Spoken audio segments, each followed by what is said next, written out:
pronto, januário 8, nós está juramentando mais como parlamentário para o país Aruba e seguro representando o movimento eleitoral do povo. Este é um bom ano, nós podemos dizer que é um bom ano. Economicamente Aruba vai adiante, porque que na cifra não, Aruba que presupuesto que nós aprovamos último, segundo ela passa 2% de nós para qual está nosso GDP, o qual que nós temos para o qual que nós cumpre com a norma de CFT, se está basado para o qual que está crescimento de turismo que está tem, financeiramente Aruba está estável, nós logramos baixar nos deve, nós chega segundo está 71%, sei que na 2027 nós pensamos chegar a 70%, sei que nós está 3 anos adelantado, de aqui,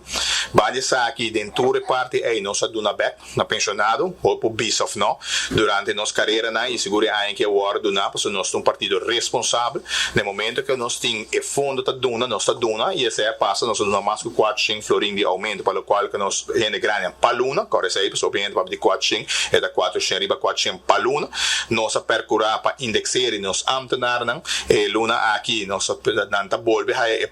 outra parte indexering, assim mesmo que o pressuposto está parado em coxinha no parlamento, pero assim mesmo o governo a manejar financeiramente o responsável. Vai ser nós a inversão, nós por agora nós ministros, por exemplo, de deporte quando com a se para sobre hora que botem placa o passo diferente com e bom esse tem e gana também para fazer. Que men assim aí nós conseguimos mencionar o projeto não que tem, seguramente o ministro Danguion quanto projeto da tem na San Nicolás, inversão enorme que passa em Sam que men assim nós mencionar que para nós é tudo um bom ano e men da bisa nós fazemos o máximo dentro do qual que tem, passou orbo o que track record com nossa drenta desde 2017 para agora que não